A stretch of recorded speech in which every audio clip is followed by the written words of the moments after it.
Good morning or good afternoon, everyone. Hopefully all of you are having a fantastic day. Now, hopefully whatever goal you've set out to do today, hope you're able to accomplish it and you're able to end the day off with just a smile on your face and you're able to sit down and relax. Now, with that being said, I greatly appreciate you guys dedicating some time out of your day to watch this video, because without you guys, I would not be here. I would be able to be like a content creator without all of you out there watching my content. So today, I want to be talking about Hero Killer. It is a series that I briefly talked about in the past. You might recognize me talking about this about 2.5 years ago. I think it's been that long. It's been quite a long time. And like around that time period, I covered like the first 7 or so chapters of the series. But ever since then, the series has gotten a lot more chapters. Like when I first talked about this, there was only 7 chapters out. Now there's 167, and to be completely blunt with you, I'm not fully caught up. But this is a series that instantly came to my mind when I recently finished the latest chapter of My Hero Academia, and I was like, there's going to be a lot of people that are looking for the next My Hero Academia, looking for, a series that potentially they could jump onto and get into that will, kind of fill that hole left in their heart after My Hero Academia comes to a close in the next 4 weeks. And so that series is Hero Killer. So, what's it about? Well, obviously, I'm hyping this series out to be kind of similar to My Hero Academia, and so I think it's pretty obvious that it's about, heroes versus villains. I think that is something you're instantly going to be able to just get from the title alone, but obviously, what makes this series a little bit more unique and different than, let's say, My Hero Academia, is that we're not following the heroes. No, we are following the villains, and not just any villain. In fact, we're following basically like a hybrid character of All For One and Shigaraki. So, what I mean by that is, so imagine if, like, we were following a character that is able to steal abilities from others, aka that's our main character here, but someone that's being raised by pretty much, like, someone that was, like, almost the #1 villain in the past. So, you have the similarities to My Hero Academia just with that alone, that our main character is a villain that kills other heroes, and she's someone that is able to steal gifts. That's what they're called in this world, like powers, they're called gifts, and she's able to use them for herself. Now, there is some limitations here, which I'll talk about in a second, that allows her to not be completely broken and just, like, removes the tension from the story, and that was something I was very worried about early on when I was reading this story, because obviously, when you have a character that is able to steal abilities from other people, it can lead to a broken mess, where the character just becomes so overwhelmingly powerful, you no longer can really just take the tension of the story anymore, because the character's just too strong. And you're just like, even if you don't see every ability that they have, you know that they potentially could just pull a random ability out of their ass and just straight up be able to defeat the character they're fighting, because they have the ability to steal abilities. So, whatever we don't see off screen, they potentially have some crazy stuff. They're just waiting to bring on out. So, the point I'm getting at is that her abilities do have some limitations. And so, let's dive headfirst into that before I go any further. So, our main character obviously gets steal abilities, but the only way she could do that is by actually killing the gift user. So, for instance, let's say there's an individual that has the ability to manipulate lightning, okay?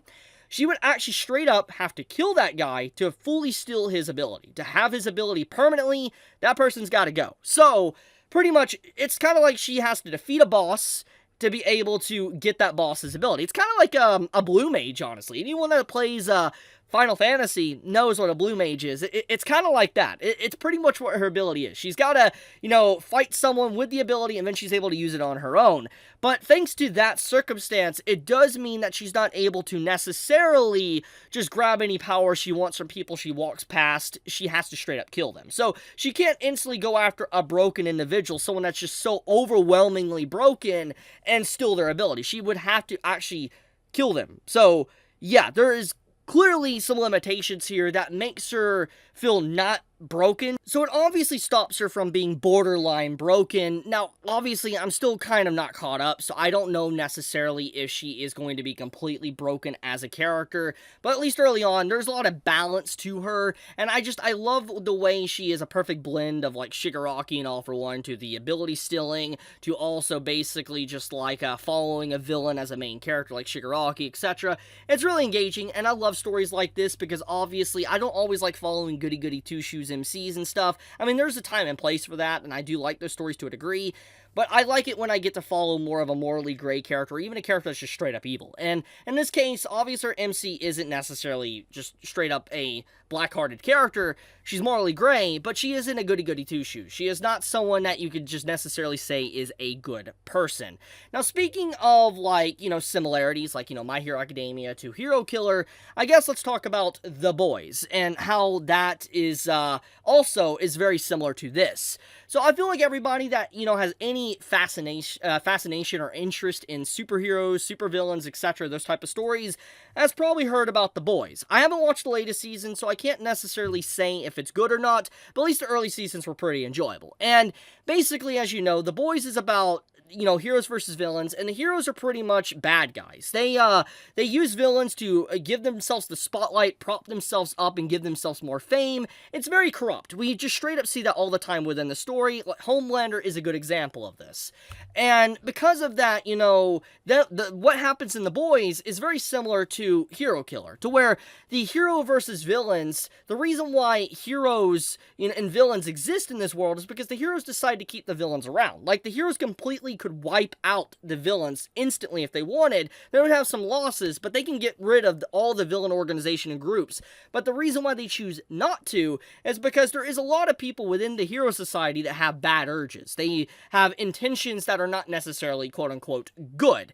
And so to keep those people in check, they keep villains around that are just basically worse people, and have the bad heroes just get rid of the even worse villains, so to speak. So that is the reason why the villains exist in the society. It's more or less a yin and yang situation, a balancing beam of just like who is worse than the other, and obviously if the villains didn't exist, then the heroes eventually would just create more villains, because obviously, the bad heroes would become the villains, so to speak. So there's a lot going on there, but basically, it's pretty much very similar to The Boys. Now, I do believe that the series came out before The Boys, so those thinking that Hero Killer is stealing from The Boys, that's not the case.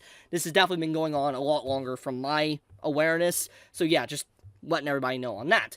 Now, besides those details, though, overall, I love the progression of the story. I love the character designs. I love our main female character. She doesn't feel like a Mary Stu, etc. I love her plotline with revenge story, and I know, for instance, her revenge story could be a little bit cliche, but cliches are cliches for a reason, because obviously, if they weren't so popular, if you didn't see them all the time, it's because people like to read them. As much as people say they don't like cliches and tropes, they do, because they're popular. They're everywhere. So, I do think that, it's pretty easy to do a revenge story, but it's very hard to do a good revenge story. And I think that this series is in the makings of making a very good revenge story.